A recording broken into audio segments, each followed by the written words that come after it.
अस्सलाम वालेकुम RBS busy research academy में मां तव्हां सभिनी खे भलीकार चवां थो। अॼु इन वीडियो लेक्चर नंबर 15 में आउं डिस्कस कंदुसि त स्ट्रक्चरल पार्ट जेको आहे असांजे स्मार्ट पीएलएस जेको असांजो मॉडल ठहंदो आहे उनखे असां कीअं असेस कयूं, उन रिजल्ट्स खे असां कीअं असेस कयूं। दोस्तो जी तव्हां हिते ॾिसी रहिया आहियो त असां वटि जेको असांजो मॉडल हूंदो आहे उहो मॉडल ॿिनि क़िस्मनि में हूंदो आहे। हिकिड़ो मेजरमेंट मॉडल हूंदो आहे ऐं ॿियो असांजो स्ट्रक्चरल मॉडल हूंदो आहे। स्ट्रक्चरल मॉडल में असां मेजरमेंट मॉडल जा ॿ हिसा आहिनि, हिकिड़ो रिफ्लेक्टिव मेजरमेंट मॉडल आहे, ॿियो फॉर्मेट। इन हवाले सां मुंहिंजी वीडियो नंबर 13 ऐं 14 उन रिजल्ट्स खे कीअं असेस कजे उहे मुंहिंजे हुते अवेलेबल आहिनि, उनजी मां लिंक बि हेठि रखी थो छॾियां।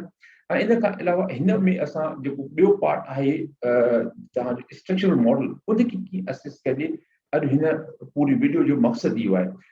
अवांजी सहूलियत ख़ातिर मां हिन वीडियो खे ॿिनि हिसनि में तक़सीम कयो आहे। वीडियो नंबर पहिरें में मां डिस्कस कंदुमि त उनजा पहिरियां टे टूल्स ऐं वीडियो नंबर 2 में डिस्कस उनजा पोयां टे टूल्स। दोस्तो स्ट्रक्चरल मॉडल जेको आहे उहो असांजो हूंदो छा कंदो आहे उन हवाले खां तव्हां हिते ॾिसी रहिया आहियो त this involves examining the model's predictive capabilities and the relationship between the constructs। यानी हिते हिकिड़ो अमल छा कंदो आहे त प्रिडिक्टिव कैपेबिलिटी यानी केतिरो में सलाहियत आहे त हू शइ खे प्रिडिक्ट करे सघे। ऐं ॿियो जेको आहे त जेको कंस्ट्रक्ट्स आहिनि उन अंदर में रिलेशनशिप कहिड़ो आहे। मेजरमेंट मॉडल में असां छा पिया कयूं, इंडिकेटर्स जे विच में अंदर कहिड़ो रिलेशनशिप आहे उहो पिया चेक कयूं। हिन में मेजरमेंट स्ट्रक्चरल मॉडल में असां स्ट्रक्चर ॾिसूं था, जीअं कंहिं बिल्डिंग स्ट्रक्चर ॾिसबो आहे उन स्ट्रक्चर ॾिसूं था त उनमें अंदर जेके बि तव्हांजा कंस्ट्रक्ट्स आहिनि उन जे अंदर कहिड़ो रिलेशनशिप आहे पाण में। सो इहो अॼु इन वीडियो जो आहे त इहो सॼो हिन में डिस्कस कंदासीं। अच्छा, मुंहिंजो नालो डॉक्टर रहीम सुमरा ऐं मां शाहबुद्दीन सां तालुक़ रखां थो। हिते अवां ॾिसी रहिया आहियो हीउ मुंहिंजो स्मार्ट पीएलएस जो सर्टिफिकेट आहे जेको मूं ऑनलाइन जेका ट्रेनिंग पूरी कई स्मार्ट पीएलएस एकेडमी हैम्बर्ग उन हवाले खां मूंखे मिलियो आहे, जंहिंमें मूं 9 मॉड्यूल उहे जेके से पूरा कया आहिनि। अच्छा, हाणे उन खां पोइ दोस्तो हिते तव्हां ॾिसी रहिया आहियो एग्ज़िबिट नंबर 6.1 जंहिंजी हेडिंग आहे स्ट्रक्चरल मॉडल असेसमेंट प्रोसीजर, जंहिंमें असांखे 6 प्रोसेस या स्टेप्स मिलनि था। ठीकु आहे, पार्ट 1 में मां जेको आहे पहिरियां 3 स्टेप कवर कंदुसि, जंहिंमें आहिनि असेस स्ट्रक्चरल मॉडल। पार्ट 3 जेके तव्हां ॾिसी रहिया ऐं जेको आहे पार्ट 2 में मां जेके रिमेनिंग 3 स्टेप उहे इन में आउं कवर कंदुसि। त अच्छा, हाणे असां पहिरीं टूल पर तरफ़ वञूं था जंहिंखे असां कोलिनियरिटी असेसमेंट चऊं था। हाणे कोलिनियरिटी असां ॿिनि तरीक़े सां चेक कंदा आहियूं। हिकिड़ो असां आहे टॉलरेंस ऐं जंहिंजो जेको वैल्यू आहे जेकॾहिं कंहिं बि जो बि टॉलरेंस जो वैल्यू 0.2 खां घटि आहे त उहो उन में जेको आहे असांजी कोलिनियरिटी आहे कंहिं बि जेको आहे ॿिनि कंस्ट्रक्ट जे विच में, या कंहिं ॿिनि कंस्ट्रक्ट जे विच में जेकॾहिं वी आहे जेको आहे उहो 5 खां मथे आहे त उहो मसइलो आहे। यानी इन में 3 आहे, जेकॾहिं तव्हां तमामु घणा कंजर्वेटिव आहियो, जेके थोरो सा लिबरल थियो था त 5 आहे, अञा वधीक लिबरल थियो था त 10 आहे, पर मुंहिंजे ख्याल में 5 जेको आहे उहो बहितर आहे।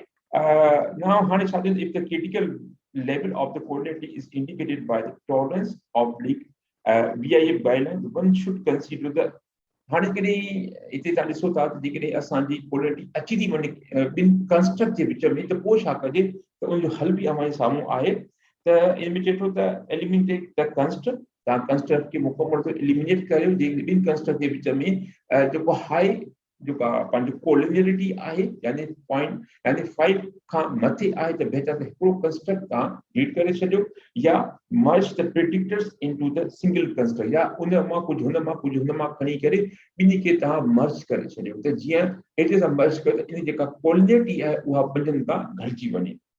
या वरी क्रिएटिंग हाई ऑर्डर, या इन सां गॾु जेको हाई ऑर्डर जेको जेके सेकंड ऑर्डर जेके असांजा आहिनि उहो क्रिएट करे था। उन सां इहे 3 तरीक़ा आहिनि कोलिनियरिटी खे ट्रीट करण जा। ठीकु आहे, हाणे उमेद कयां थो त कोलिनियरिटी जे मसइले खे सम्झी विया हूंदव। कुझु जो बार बार इहा ॻाल्हि अचे थी, वीडियो नंबर 13 हुजे, वीडियो नंबर 14 हुजे, इन में जेको आहे बार बार असां इन शइ खे डिस्कस कयो आहे। सो बहितर आहे उमेद कयां थो तमामु हाणे सम्झी अचो त पंहिंजो प्रैक्टिकल करे वठो इन हवाले खां। हाणे हिन वक़्तु जेको मोड आहे पीएलएस जेको आहे जेको आहे कॉर्पोरेट डिस्ट्रीब्यूशन मॉडल आहे उहो मोड आहे। असां इन मॉडल ते ई कमु कयूं था। ये असां मॉडल ओपन थी वियो क्विकली असां छा था कयूं कैलकुलेट में वञूं था ऐं PLS एल्गोरिथम में वेंदासीं छो असां सभी जेके रिफ्लेक्टिव आहिनि इन में ठीक है okay everything is okay just start calculations असां कैलकुलेशन असां जो मुकम्मल थी वयूं आहिनि जंहिंमें असां ॾिसंदासीं त असां वटि जेको आहे हिन में मल्टी कोलिनिटी जो इशू आहे या न आहे असां पहिरीं मॉडल में वञूं था त ही असांखे पूरो हिते मॉडल असांखे मिली वियो ठीकु आहे इन में जेके पाथ आहे हर शइ हाणे असां हिकु ॿ तरीक़ा आहिनि कोलिनिटी खे चेक करण जा कोलिनिटी सां चेक कंदासीं हिन में ABE जे ज़रिए सां हाणे इन AB खे कीअं चेक कजे असां मल्टी कोलिनिटी सां चेक कंदा AB खे कीअं चेक कजे मल्टी कोलिनिटी जो तमामु आसान हल आहे असां रिपोर्ट में वञूं ऐं तंहिंखां पोइ असां वटि क्वालिटी क्राइटेरिया में असां ईंदासीं जंहिंमें असांखे मिली विया ठीकु आहे ही असांखे इनमें कंहिं क़िस्म जी का बि कोलिनिटी असांखे मिली कोन रही आहे ठीकु आहे ऐं इनर जेके VI वैल्यूज़ आहिनि अमंग द कंस्ट्रक्ट उन में तव्हां ॾिसो था त को बि कंस्ट्रक्ट जेको आहे उहो 5 खां मथे उनजे विच में रिलेशनशिप न आहे यानी अट्रैक्शन जो कम जेको आहे कॉम सां या लाइकेबिलिटी सां ठीकु आहे CSOR जो हिन ॿिन्ही सां जेको आहे या क्वालिटी जो थोरो घणो 2 खां मथे पर वरी बि असांखे लिबरल रहणो पवंदो 5 खां थोरो जेको आहे उहो मथे न आहे सो हिन में मजमूई तौर ते असां वटि कंहिं बि क़िस्म जो क्वालिटी जो जेको इशू आहे उहो आहे कोन ठीकु आहे हाणे असां क्वालिटी चेक करे वरितीसीं ॿियो जेको असांजो टूल आहे उहो आहे स्ट्रक्चरल पाथ मॉडल कोएफिशिएंट्स जेके इन कोएफिशिएंट्स आहिनि असांखे उनखे चेक करणो आहे हाणे थोरो नंढो क्रिटिकल मां तव्हांखे ॾिजो वञा इहे पाथ हूंदा छा आहिनि पाथ कोएफिशिएंट्स छा हूंदा आहिनि after running the PLS algorithm असां जीअं ॾिसी रहिया आहियूं असां PLS एल्गोरिथम रन कईसीं estimates are obtained for structural model relationship path coefficient के साथ चलता which represent the hypothesized relationship among the construct यानी construct विच में जेके relationship असां उनके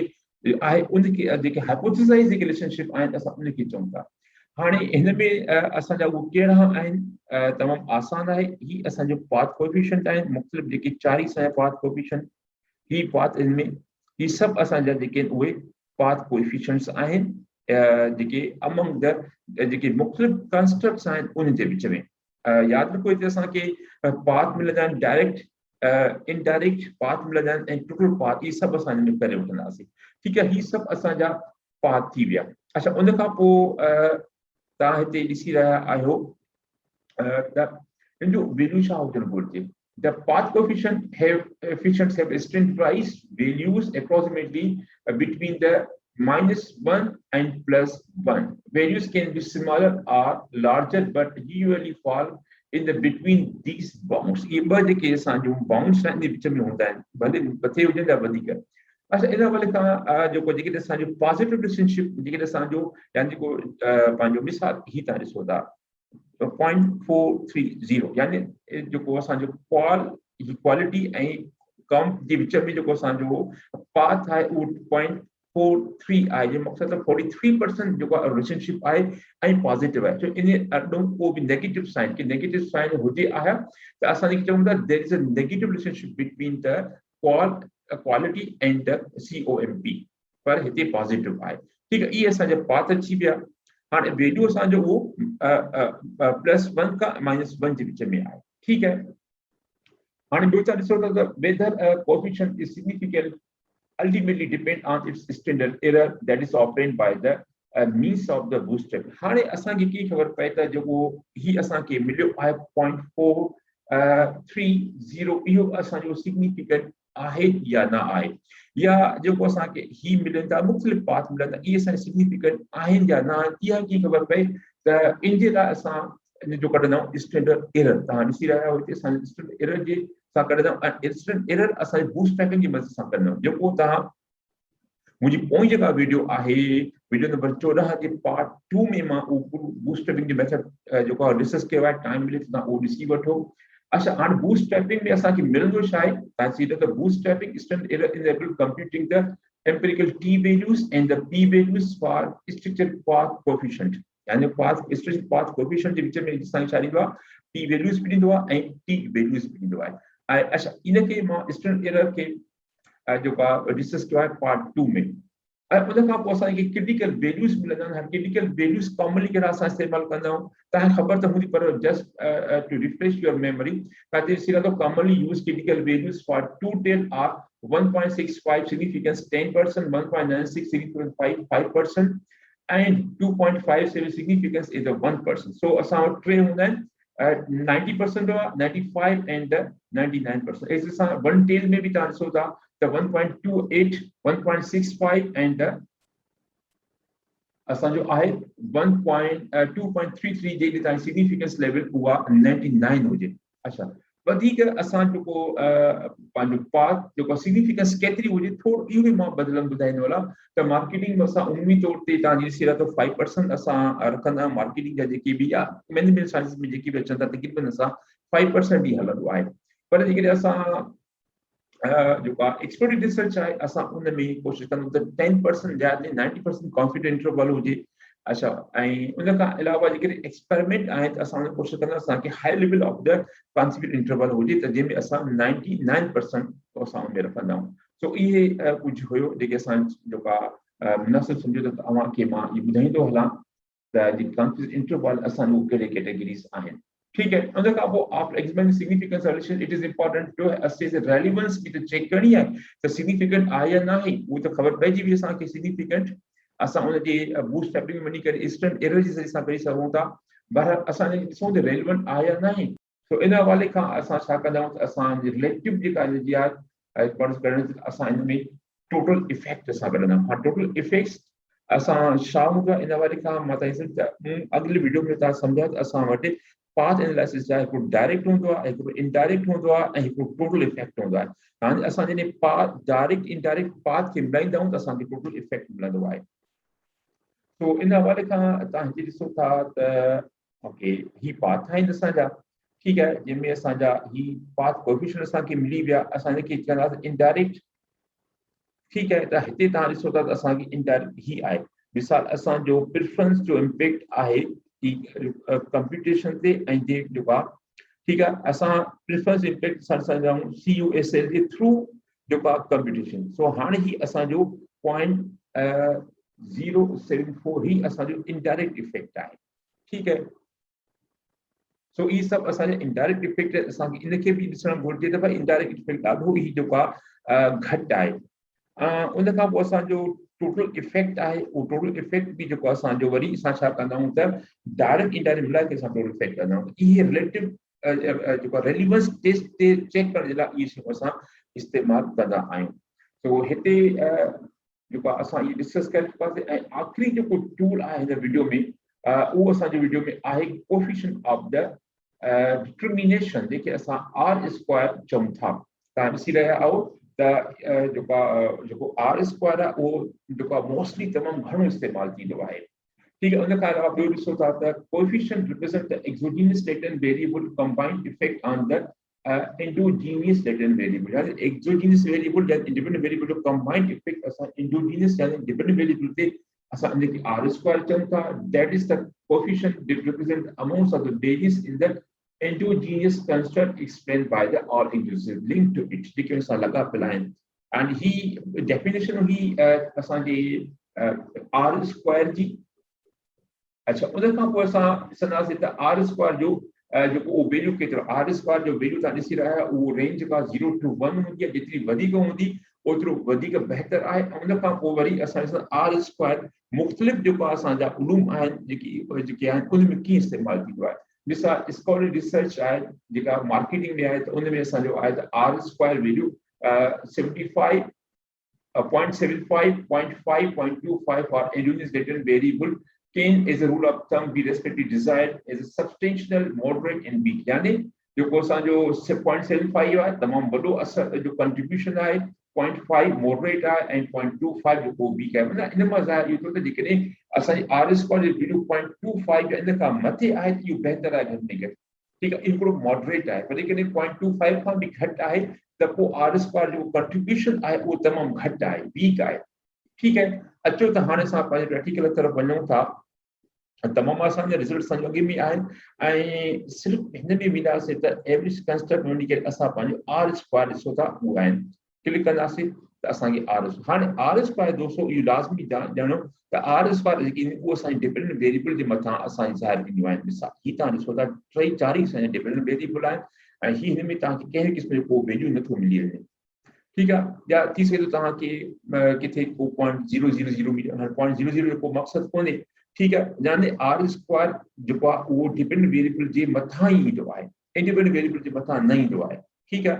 ही असांजे 4 इंडिपेंडेंट वेरिएबल आहिनि, त इन मथां तव्हां ॾिसो था असांजा R स्क्वायर जा वैल्यूज़ अची विया आहिनि। ही R स्क्वायर जो सब्सटेंशियल इफेक्ट आहे, हिन बि सिस्टम यानी अच्छा हिकिड़ो मिनट मां तव्हांखे सम्झायां 0.631 जो मक़सदु छा आहे त भाई ही कॉल आहे, प्रेफरेंस आहे, CSOR आहे ऐं ही इन चइनी जो मिली करे जेको कंट्रीब्यूशन आहे इंडिपेंडेंट वेरिएबल जो डिपेंडेंट वेरिएबल में उहो 0.631 है, तकरीबन 63% जी कंट्रीब्यूशन है, काफी हेवी कंट्रीब्यूशन है, ठीक है, इंडिपेंडेंट वेरिएबल जो डिपेंडेंट वेरिएबल जे अंदर। अच्छा उन खां पोइ असां वटि जेको हिकिड़ो ही मिली रहियो आहे असांजो 0.55 इहो बि ॾाढो सब्सटेंशियल आहे। अच्छा इन जा कहिड़ा इंडिपेंडेंट वेरिएबल ही के असां वटि 4 एरोस आहिनि, ये 4 एरोस हिन में कंट्रीब्यूट कनि था, ही असांजा ही 4 ई असांजा थी विया जेके कनि। हाँ इन चइनी जो जेके इंडिपेंडेंट वेरिएबल जो टोटल कंट्रीब्यूशन उहो आहे, यानी असां जेके एक्सप्लेन चऊं था उहो 0.558 आहे, यानी 0.558 जेके माइनस जेके 1 मां माइनस कंदो जेको रिमेनिंग हूंदो उहो अनएक्सप्लेन्ड आहे इफेक्ट, ही एक्सप्लेन्ड इफेक्ट आहे जंहिंजी असांखे ख़बर आहे, ठीक है। सो उन खां अलावा हिते ॾिसो था त 0.292 आहे, यानी तमामु घटि आहे, तकरीबन जेको आहे सो थोरो 0.25 खां मथे आहे। इन जो को रीज़न आहे, इन जो रीज़न इहो आहे त हिते असां ॾिसो था त हिन जी सूरत में 4 एरोस आहिनि, 4 इंडिपेंडेंट वेरिएबल, हिते बि 4 इंडिपेंडेंट वेरिएबल आहे, इन करे जेतिरा इंडिपेंडेंट वेरिएबल वधीक हूंदा ओतिरो तव्हांजो मां तसवुरु इहो कयो आहे त ओतिरो R स्क्वायर तव्हांजो वधंदो। अच्छा हिन सूरत हाल में असां वटि इंडिपेंडेंट वेरिएबल असां वटि कुल 2 आहिनि, इन करे ॾिसो था जो कंट्रीब्यूशन आहे एक्सप्लेन वैल्यूज़ उहो तमामु घटि आहे हिन ॿिन्ही जे मुक़ाबले में। अच्छा तव्हां सोचींदा हूंदो त यार ही जेको आहे साईं त जेको आहे पंहिंजो हिनखे इंडिपेंडेंट वेरिएबल चए थो, हिनखे बि हालांकि ये डिपेंडेंट वेरिएबल R स्क्वायर बि आहे, त दोस्तों हिकिड़ा कुझु कंस्ट्रक्ट अहिड़ा हूंदा आहिनि जेके ड्यूअल रोल में 2 किरदार अदा कंदा आहिनि। हिकु तरफ़ उहे जेको आहे पंहिंजो इंडिपेंडेंट वेरिएबल बि हूंदा आहिनि ऐं साॻी तरीक़े सां हू डिपेंडेंट वेरिएबल बि हूंदा आहिनि, छो जो असां जेको चेक था कयूं इम्पैक्ट प्रेफरेंस जो चेक था कयूं COSL जे थ्रू जेको आहे COMP जे इन मदद सां, तो इन करे असांखे जेको आहे इहो इनडायरेक्ट इफेक्ट आहे। हाणे ही जेको आहे ही जेके से साॻी टाइम ते असांजो ऐं इंडिपेंडेंट भी आहिनि ऐं डिपेंडेंट वेरिएबल भी आहिनि, ॿई किरदार ही अदा कनि। बहरहाल ही मुख़्तसिर जेको असांजो हुयो त R स्क्वायर खे असां कीअं सम्झूं, ठीकु आहे। हाणे R स्क्वायर जेको आहे अच्छा ही त पूरो थी वियो असांजो डिस्कशन तव्हांजे R स्क्वायर जे मथां। हाणे हिते असांजो 3 जेके टूल आहिनि उहो 3 टूल ख़ैर सां असांजा मुकमल तौर ते थी विया। अच्छा वधीक मां तव्हांखे ॿुधाईंदो हलां त भई असांजा पाथ जेके आहिनि, अच्छा हिते वञो रिपोर्ट में त असांजा जेके पाथ जी ॻाल्हि कई उन में असां वटि पाथ ही आहे, पाथ कोएफिशिएंट जेके मां जेके ॿुधायो कंस्ट्रक्ट जे विच में जेको रिलेशनशिप हुयो, ही जेके यानी हाइपोथेसाइज रिलेशनशिप आहे तव्हांजो, हिते ई तव्हांजा इनडायरेक्ट इफेक्ट पियो आहे, हिते ई तव्हांजो टोटल इफेक्ट पियो आहे, यानी ही असांजे फाइनल रिजल्ट्स में। अच्छा लास्ट में असां आउटलोडिंग भी डिस्कस कयो आहे ऐं आउटपुट भी डिस्कस कयो आहे, रिटर्न वेरिएबल भी डिस्कस कयो आहे, अने रेसिडुअल ऐं कुझु शयूं रहंदियूं। हिन में असां R स्क्वायर भी डिस्कस कयोसीं, असां कोलिनियरिटी भी डिस्कस कयोसीं, कंस्ट्रेंटेबिलिटी डिस्क्रिमिनेट असां अॻु में जेके डिस्कस करे चुका आहियूं। एफ स्क्वायर इंशाल्लाह इन वीडियो जे पार्ट 2 में तव्हां ॾिसंदव, ठीकु आहे। अच्छा हाणे मूं वटि वरी साॻी तरीक़े सां उहे पोयां ॿ पिक्चर पेपर पिया आहिनि जेके पोइ वीडियो में तव्हां ॾिठा, मां उन में थोरो ॾेखारींदो हलां तव्हांखे। अच्छा हिते असां वटि 2 पेपर आहिनि, हिकिड़ो पेपर आहे factor affecting green intervention intention. अच्छा डायरेक्ट रिजल्ट्स ते था हलूं, असां टाइम बचनि थो। ही हाइपोथेसिस ही मॉडल आहे जेको असांजो प्रोपोज मॉडल आहे, ठीकु आहे। उन खां पोइ ही जेको मॉडल आहे असांजो जंहिं ते हिननि अप्लाई कयो ऐं रिजल्ट्स वरिता आहिनि, शायदि मिस थी वियो, हा ही मॉडल आहे, ठीकु आहे। हाणे ही मॉडल में असांखे जेके असां ॻाल्हि पिया कयूं पाथ जी, त ही असांजा जेके आहिनि से ही असांजा पाथ आहिनि, ठीकु आहे। हाणे कॉन्स्टिट्यूट सपोर्ट जो इम्पैक्ट इंटरनेट सेल्फ एफिकेसी केतिरे आहे ऐं हिन जो एजुकेशन सपोर्ट जो वरी जेको आहे इंटरनेट सेल्फ एफिकेसी ते केतिरो ही पाथ आहिनि, ठीकु आहे। ऐं हिन जो इम्पैक्ट ही चारि असांजा पाथ आहिनि जेके असां डिस्कस कयासीं। अच्छा, इन खां पोइ हिन में आर स्क्वायर ही सभई असांजो आर स्क्वायर आहिनि, ठीकु आहे। हिन में ॿ डिपेंडेंट वेरिएबल आहिनि, टे इंडिपेंडेंट वेरिएबल, इन करे असांखे ॿ जेके असांखे मिलनि था। ऐं इन में जेको असांजो जेको मेजर कंट्रीब्यूशन उहो हिन जो 0.73, इहो काफ़ी सब्सटेंशियल इम्पैक्ट आहे असांजो आर स्क्वायर जो, ठीकु आहे। ऐं ही जेके असांजा इंडिकेटर्स आहिनि, कंट्रीब्यूशन आहे, यानी ही जेको कंट्रीब्यूशन तमामु सुठो इंडिकेटर्स जो आहे, पर इन जो जेको पाथ जेको आहे उहो तमामु घटि आहे, ठीकु आहे। सो इन हवाले खां जेके असांजा वरी हिते इंडिकेटर, हिन इंडिकेटर जो में सभ खां वधीक जो कंट्रीब्यूशन उहो 0.911 जो आहे। असां हलूं इन्फ्लुएंस पे, ही असांजो मॉडल ॾिसो तव्हां, ऐं इन खां पोइ हिन जा अच्छा डायरेक्ट मॉडल ते अचूं, ही असांजो मॉडल आहे, ठीकु आहे। हिन मॉडल में वरी असांजा ही जेके असांजा पाथ कोएफिशिएंट्स पाथ आहिनि, सो सभ खां वॾो इम्पैक्ट जेको आहे उहो टेक्नो स्ट्रेस जो आहे एग्ज़ॉस्टेशन ते। त माना ॾिसो, असां जेको आहे जॾहिं कमु कयूं था कंप्यूटर ते, त असांजो जेको स्ट्रेस आहे टेक्नोलॉजी जो, उहो असांखे एग्ज़ॉस्ट असांखे थकाए थो शरीर में जेको आहे, त वाकई इहो जेको आहे ॾाढो इम्पैक्ट आहे हिन जो। अच्छा, वरी असां छा था कयूं त टेक्नो स्ट्रेस जो इम्पैक्ट ॾिसूं था, एग्ज़ॉस्शन जेको ॾिसूं था असां एक्यूट परफॉर्मेंस जे थ्रू एग्ज़ॉस्टेशन जे, ठीकु आहे। ऐं हिते ही असांजो नेगेटिव जेको रिलेशनशिप आहे, नेगेटिव पाथ आहे, हिन मक़सदु इहो आहे त भई एग्ज़ॉस्टेशन जो ऐं एक्यूट परफॉर्मेंस जो हिकिड़ो नेगेटिव रिलेशनशिप आहे। हिन मक़सदु जेतिरी एग्ज़ॉस्टेशन तव्हांजी वधीक हूंदी, ओतिरी एक्यूट परफॉर्मेंस तव्हांजी घटिजी वेंदी, जेतिरी एक्यूट परफॉर्मेंस तव्हांजी वधीक हूंदी, ओतिरी एग्ज़ॉस्टेशन घटि हूंदी त तव्हां। तो ही नंढा कुझु तव्हांजे साम्हूं ही इंडिकेटर्स जो कंट्रीब्यूशन आहे, ठीकु आहे। ही तव्हांजी प्रैक्टिकल जेको आहे जेकी सम्झण जे लाइ तव्हांजे साम्हूं मां पेश कयो। ऐं हिन किताब जेके ॿिन्ही पेपरनि जी मां लिंक बि रखी छॾी आहे पंहिंजे वीडियो जे हेठां, टाइम मिले तव्हां हुनखे डाउनलोड करे तव्हां हुनखे ॾिसी सघो था। अच्छा, तंहिंखां पोइ असां पंहिंजे मॉडल ते अची पियासीं। दोस्तो, वीडियो जे आख़िर मां पूरी उमेद आहे त हीअ वीडियो बि अव्हांखे जेको आहे काफ़ी पसंदि आईंदी, ख़ासि तौर ते हिन वीडियो जे जेके थियोरिटिकल ऐं प्रैक्टिकल कॉन्सेप्ट हूंदा आहिनि, उन्हनि तव्हांजी मालूमात में सुठो इज़ाफ़ो कयो हूंदो। उमेद कयां थो त तव्हां हिन चैनल खे सब्सक्राइब बि कंदव, हिन चैनल खे ॾिसंदव बि सही, ऐं हिन चैनल खे जेके पूरी दुनिया में जेके दोस्त सिंधी मूंखे कमु करे रहिया आहिनि, ख़ासि तौर ते स्पीसिस जे हवाले खां या SmartPLS से कमु करे रहिया आहिनि, त हीअ ॾाढो फ़ाइदेमंद आहे। कोशिशि कयो हुन ताईं इहे पैगाम पुॼायो त जीअं सभिनी खे इन जो फ़ाइदो पई सघे। आख़िर में तव्हांजी तमामु वॾी महिरबानी।